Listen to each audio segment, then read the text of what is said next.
Assalamualaikum Assalamualaikum warahmatullahi warahmatullahi wabarakatuh. wabarakatuh. Kami dari kelompok 3 ingin mempresentasikan hasil praktikum pemodelan sistem dan simulasi yang berjudul pembuatan CLD dan SFD pada UMKM Santan Kelapa. Oke, sebelum itu kami akan memperkenalkan diri terlebih dahulu. Perkenalkan, nama saya Muhammad Lutfi. Nama saya Rahmat Satria. Nama saya Rifofin Salim. Saya Tiara Nurlandari. Oke, di sini ada outline-nya, itu ada latar belakang, rumusan masalah, tujuan praktikum, tinjauan pustaka, profil UMKM, causal loop diagram atau CLD, SFD, dan analisis hasil. Oke, selanjutnya akan dilanjutkan oleh Hasib. Baik, terima kasih Lutfi. Jadi untuk latar belakang di sini, dalam industri pengolahan santan, keberlangsungan operasional sangat dipengaruhi oleh permintaan pasar, kapasitas produksi, kondisi mesin, dan kualitas bahan baku. Peningkatan permintaan menuntut perusahaan untuk meningkatkan produksi secara efisien tanpa menurunkan kualitas. Namun, tanpa pengolahan sistem yang baik, hal ini dapat menyebabkan kelebihan beban mesin, menurunkan efisiensi, dan penurunan mutu produk. Dengan menggabungkan CLD dan CFD, analisis sistem produksi santan dapat dilakukan secara komprehensif, baik secara konseptual maupun kuantitatif, guna mendukung pengambilan keputusan strategis demi efisiensi produksi dan stabilitas kualitas jangka panjang. Baik, selanjutnya yaitu ada rumusan masalah. Yang pertama itu, bagaimana hubungan dan interaksi antar variabel dalam sistem produksi santan dapat diidentifikasi dan dipetakan secara menyeluruh menggunakan CLD atau causal loop diagram. Yang kedua itu bagaimana membuat model kuantitatif aliran dan stok dalam sistem produksi santan menggunakan stock and flow diagram atau SFD. Selanjutnya yang ketiga itu bagaimana dinamika sistem produksi santan merespon perubahan permintaan pasar, kondisi mesin produksi, dan kualitas bahan baku yang digunakan. Yang keempat, kebijakan sistem dinamis seperti apa yang dapat diterapkan untuk meningkatkan efisiensi produksi dan menjaga kualitas produksi santan secara berkelanjutan dalam jangka panjang. Nah, untuk tujuan praktikum itu yang pertama mengidentifikasi dan memetakan interaksi antar variabel dalam sistem produksi santan menggunakan pendekatan CLD atau casual loop diagram. Yang kedua, menyusun model kuantitatif aliran dan stok dalam sistem produksi menggunakan stock and flow diagram atau SFD. Yang ketiga, menganalisis dinamika sistem produksi santan dalam respon perubahan permintaan, kondisi mesin, dan kualitas bahan baku. Yang keempat, memberikan rekomendasi kebijakan berbasis sistem dinamis untuk meningkatkan efisiensi produksi dan menjaga kualitas produk dalam jangka panjang.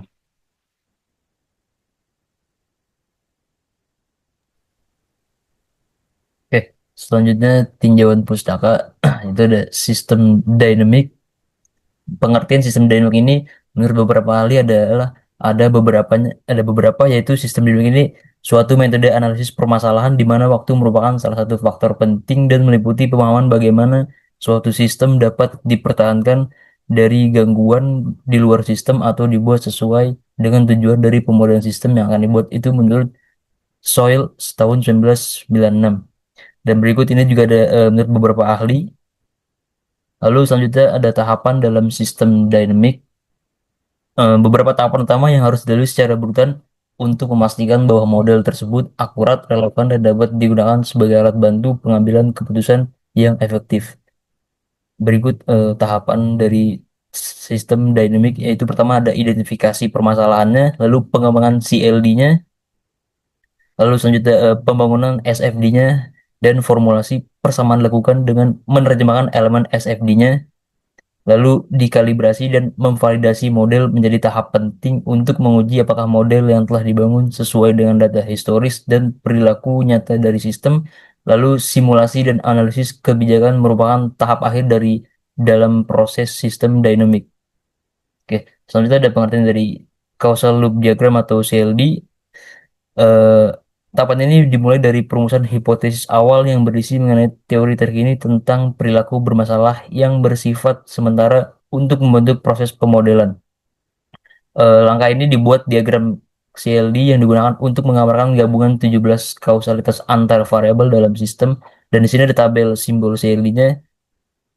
Selanjutnya stock and flow diagram atau SFD, di mana stock and flow ini menggambarkan struktur aliran secara rinci sehingga dapat digunakan untuk menyusun model matematis. Dan di sini ada tabel menjelaskan simbol SFD pada sistem dynamic. Oke, selanjutnya ada profil UMKM yang kami ambil. UMKM kelapa santan dengan nama Toko Kelapa Parut Tolet yang terletak di Jakarta Pusat di Pasar Gembrong Lama. Lalu selanjutnya di sini dari CLD tersebut ada tabel variabel inti CLD, yaitu nama variabel itu ada permintaan di mana tipenya ini eksternal, peran dalam sistem itu mendorong tingkat produksi dipengaruhi oleh kepuasan pelanggan dan mempengaruhi tingkat produksi dan seterusnya di sini. Lalu selanjutnya ada tabel hubungan kausal antar variabel kunci dalam CLD dari variabel permintaan itu ke variabel production rate di mana kausal ini disebut plus atau positif, dan penjelasannya tersebut permintaan yang meningkat mendorong peningkatan tingkat produksi dan seterusnya. Selanjutnya akan dilanjutkan oleh teman saya Tiara. Baik, terima kasih Lutfi. Nah, selanjutnya ini ada stock and flow diagram. Di variabel inti SFD ini eh, ada nama variabel, jenis, rumus, dan satuannya. Di sini ada variabel produksinya itu jenisnya sebagai stok. Dengan rumusnya itu kualitas santan ditambah production rate, terus initial value-nya produksi dibagi waktu produksi. Dengan satuannya itu mililiter. Terus yang jadi outflow-nya itu ada kualitas santan, dijadiin inflow-nya itu ada production rate. Dengan satuan production rate itu mililiter per minggu, dan kualitas santan itu tidak ada satuannya. Ini untuk gambaran diagram dari causal loop. Jadi diawali itu berawal dari kepuasan pelanggan nih. Kepuasan pelanggan ini dapat meningkatkan permintaan dari produksi santan. Nah, permintaan ini dapat meningkatkan production rate. Production rate ini meningkatkan produksi dan produksinya juga meningkatkan production rate. Kemudian di produksi ini ada variabel yang mempengaruhi, yaitu ada dari waktu produksinya. Jadi di sini semakin lama waktu produksinya, maka produksi yang dihasilkan itu bisa menurun. Kalau misalkan semakin cepat, maka produksinya bisa semakin naik. Terus di produksi ini meningkatkan kapasitas mesin ini menurunkan efisiensi mesin meningkatkan kualitas dari santan. Nah, dari kualitas santan ini dapat meningkatkan kepuasan pelanggan. Untuk di kapasitas mesin ini dipengaruhi oleh variabel banyaknya air dan maintenance mesin. Terus dari kualitas santan ini dipengaruhi dari banyaknya air dan kualitas kelapa. Ini untuk gambaran stock and flow diagram. Jadi inflow-nya ini ada production rate. Yang menjadi stoknya ini produksi dan menjadi outflow-nya itu kualitas santan. Di production rate ini dipengaruhi dari permintaan, gangguan dan gangguan operasional. Terus di produksi ini dipengaruhi dari waktu produksi, dan dia produksi mempengaruhi kapasitas mesin. Di kapasitas mesin ini dipengaruhi oleh maintenance dari mesin. Nanti kapasitas mesin ini mempengaruhi ke efisiensi mesin dan ke kualitas santan yang dihasilkan. Nah, di kualitas santan itu ada selain efisiensi mesin, variabel yang mempengaruhi itu ada banyaknya air dan dari kualitas kelapanya. Nanti kualitas santan mempengaruhi kepuasan pelanggan. Kepuasan pelanggan juga dipengaruhi oleh waktu produksinya, yang nanti kepuasannya itu akan mempengaruhi permintaan dari santan kelapanya. Selanjutnya akan dibacakan oleh Rahmat. Oke, terima kasih Tiara. Dan ini merupakan analisis hasil stock and flow diagram. Lalu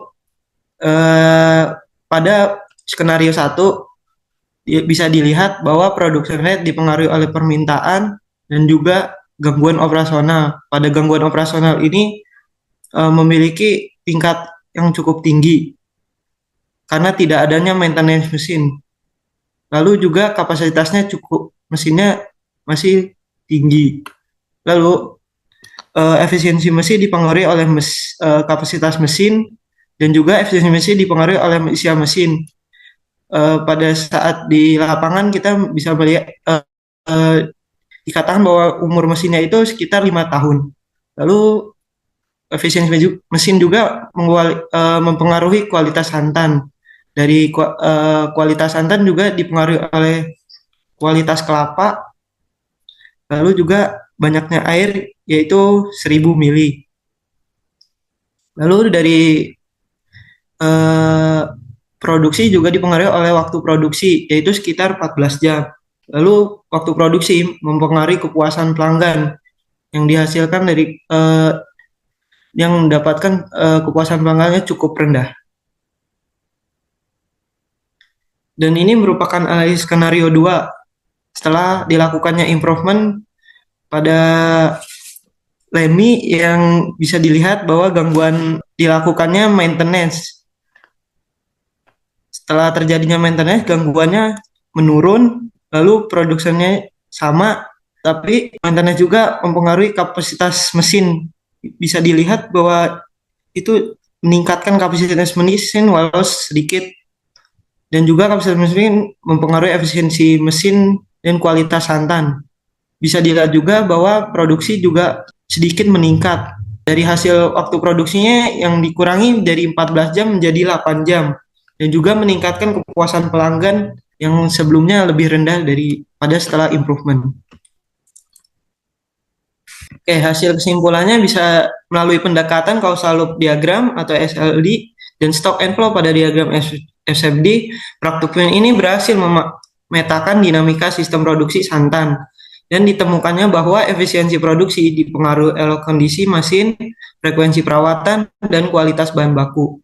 Permintaan pasar yang tinggi turut meningkatkan beban mesin dan kebutuhan maintenance.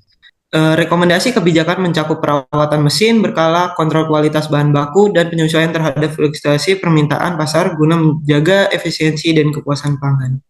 Terima kasih dari kelompok kami. Sekian. Assalamualaikum warahmatullahi wabarakatuh.